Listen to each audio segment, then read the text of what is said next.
Humanity's potential for cruelty and oppression is painfully illustrated through the history of slavery. Forced labor, corporal punishment, and other forms of degrading treatment were commonplace for enslaved Africans and their descendants in the United States, from the colonial era through the antebellum period. In today's video, we will dive in on the history of black male slaves' exploitation and suffering, which has been mostly ignored. This story will open your eyes to the power dynamics inherent in the sexual interactions between white women of the planter class and black males of the slave class. The white women who participated in these relationships used sex as a tool of power to uphold white supremacy and patriarchy throughout this bleak period. Before we get into the meat of today's episode, we'd appreciate it if you'd press the like button, subscribe, and share to continue spreading these enlightening topics. Women who were second in command only to their husbands ran the plantations during this time. On the plantation, they oversaw the work of every slave. They were very powerful, and they utilized it to their advantage by abusing their slaves. Exploitation of slave sexuality was an accepted practice, and slaves' private parts were often utilized to satisfy the passion of plantation masters. Slaves, especially women, would be beaten for the smallest infractions and made to stand in the hot sun for hours at a time. Harriet Jacobs, the author of Incidents in the Life of a Slave Girl, was a former slave who experienced life on the plantations and wrote about her experiences in her autobiography. The slave girl is brought up in an unsafe and sexually permissive environment. Her education comes from the gnashing of her master's teeth and the vile babble of his sons. The owner, his sons, the overseer, or possibly all of them, begin to bribe her with cheap gifts when she is 14 or 15. If those don't work, they whip her and starve her to submission if necessary. The white planter wives were secretly unhappy with their lives, even though they were expected to keep a positive attitude and obey their husbands, while their husbands had many affairs with black slaves. Being forced into the role of a submissive wife was a huge blow to their egos, and they hated themselves for accepting it. When their husbands went away on business trips, the wives became extremely bored and looked to the male slaves for companionship and to fulfill their carnal needs. Housewives typically marry young, about 15 or 16, and spend their lives feeling isolated and unhappy within their homes. Mistresses and slaves had affairs considerably less frequently than their husbands and female slaves. It's not that white mistresses and black slaves didn't have romantic connections. They did, but the details were largely unknown.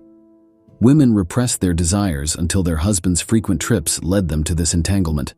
They were miserable and alone, and they needed someone to fulfill their deepest wishes. Like their spouses, they indulged in sexual activity outside of their marriages.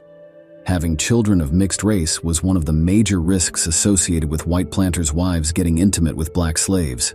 Methods of birth control did exist at that time. However, they were not widely used. To avoid having children, people used condoms made from oiled silk and rubber and other forms of birth control.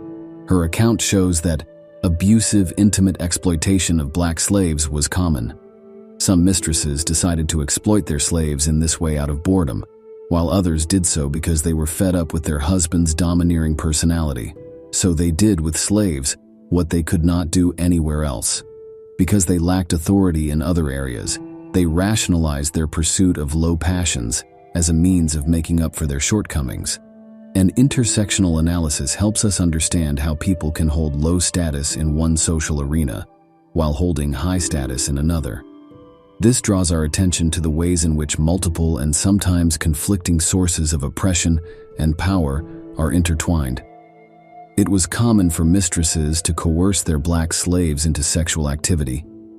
Captain Richard Hinton said, "I have never found a black slave whose confidence I have won, who has not told me of instances where he has been compelled, either by his mistress or by white women of the same class, to have a carnal knowledge of them." Harriet Jacobs also discussed the mistress's use of the black slave's vulnerability for sexual gain. They are aware that their father has absolute control over the slave woman and, in some situations, even the male slaves under their care. I'd personally witnessed it, the household's patriarch hiding his face in shame because his daughter had chosen the most vicious slave on the estate to father her first offspring. She didn't try to woo anyone who was on par with her, not even the smarter servant at her father's field. She picked the most beaten down among them so that she could exert her power with the least risk of being discovered. Women at home were responsible for upholding Christian principles and keeping the peace in the household. Virtuous and capable in their motherly roles, they were highly prized for their contributions to the upkeep of the estate. The dominant patriarchal culture and the law strictly controlled the mistresses' sexual lives. The consequences for adulterous females were harsher than those for adulterous males. Having children outside of marriage was seen as a major flaw among white planters' women, but not among black women. Hence, housewives were often subjected to harsh criticism. White planter women, especially upper-class white women, were seen as having superior morals and were assumed to be chaste in all areas of their lives, including the bedroom. They were expected to behave in a low-key and reserved manner while tendering to their husband. As widely rumored and confirmed by Jacobs, there was not a shred of white women's chastity, and girls on the plantations had completely different attitudes and appearances. Go to a southern plantation and pretend you're a Negro merchant if you still have any doubts about the evils of slavery. Nothing can be hidden from you then, and you may experience things you never thought conceivable among humans with eternal souls. The narrative of the chastity of white women and their superiority over black women, who were stereotyped as engaging in lustful behavior, was used to legitimize the exploitation of the intimacy of dark-skinned slaves. Because upper-class women saw themselves as superior to black women, they justified giving in to their own sexual desires in this way. The dominant culture and the frequent absence of their husbands made it difficult for them to fulfill their sexual needs. An affair with a black male slave was considered a huge disgrace to her and her family. There were cases where some mistresses were pregnant and afterwards went to considerable lengths to hide it. Such scandals that required social condemnation or public humiliation were extremely unusual but occasionally unavoidable. Charles Ball, who had an affair with the daughter of a wealthy planter, revealed in his autobiography that some children of mixed race were born because of the love of mistresses and slaves. After giving birth, the girl's father imprisoned her and forbade her from breastfeeding. She was demoted from her position of social prominence, and her child was sold into slavery, all to prevent scandal. Sadly, infanticide was necessary to prevent further enslavement of children. After allowing their spouses to treat them slightly better than slaves, they became understandably resentful of the treatment they had received. They had very few personal freedoms and were required to always travel with a male chaperone. Female subjugation was explicitly written into the colony's legislation from the beginning, as detailed in the Low Country slave codes. A law passed in South Carolina in 1701 stated that slaves who escaped their master, mistress, or owner would be castrated if they attempted to escape again. And a law passed in 1740 warned owners that they would be held legally responsible for the well-being of their slaves if they did not provide them with adequate clothing, covering, or food. Slave owners in Georgia risked hefty fines if they employed slaves without the proper documentation. Other clauses describing the civic duties of slaveholders, such as providing members for the colonial military and sending slaves to construct public works, also included wording that was inclusive of women slave owners. Due to the insecurity of colonial life, many male breadwinners died at a young age, and as a result, some women acquired remarkable economic independence through their ownership of slaves.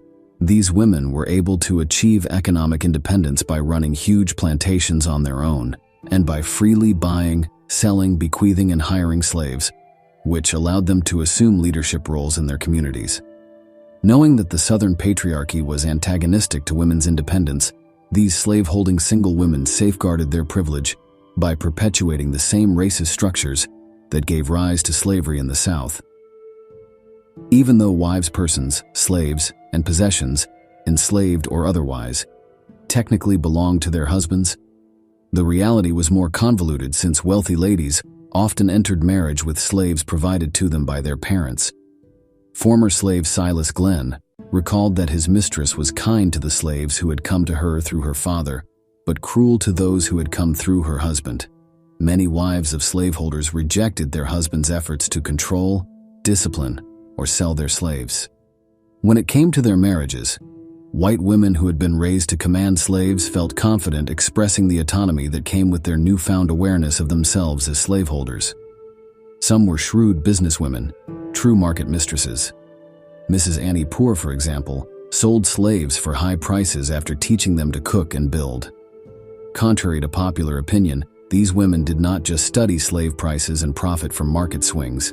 They either attended auctions themselves or recruited male representatives to do so. Slaveholding women, whether single or married, obtained economic power and autonomy under an oppressive patriarchal society by owning and oppressing slaves, whom they viewed primarily as property. Some white women also engaged in sexual misconduct with slave men. Thomas Belsersky argues that the same factors that encouraged violence against white women also encouraged it against enslaved men, including access to enslaved bodies and the use of sex to preserve racial and social power structures.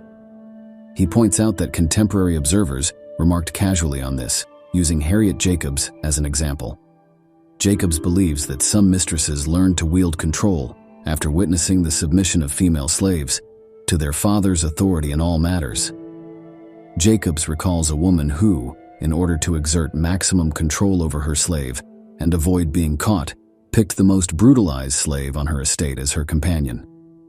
Although this type of connection was rare, it exemplifies how white women internalized and often enacted the social hierarchies of race, sex, and power. The statement, "sexualized abuse did not always involve rape," is accurate. Morgan notes that in the South, where some slaves were required to wear only the barest minimum of clothing, even routine interactions took on an oddly sexual overtone. The exposure of black male bodies in the presence of upper-class white women shocked Northern observers like William Harding. Harding said he saw enslaved men wearing only a loose shirt, descending halfway down their thighs, waiting on ladies who did not appear to be embarrassed by the sight. Mistresses also violated their slaves' privacy by beating them while they were naked or by demanding massages or other private ministrations. It appears that some white women, like their male counterparts, were aware of and exploited social preconceptions linking blackness with sexual aggression in order to ensure their silence after the fact. Collectively, these incidents show how white women acquired transgressive power by dominating and violating the bodies of slaves in a system that denied them sexual agency. Exploring how white women abused black male slaves sheds light on a disturbing aspect of history that has been mostly ignored or covered up. Facing this truth head-on forces us to question accepted explanations for slavery and helps us grasp the nuanced power dynamics at play. Recognizing these wrongs done in the past is crucial to creating a more equitable and inclusive future. What's your thoughts? Please be respectful in the comments. Please click the like and subscribe button.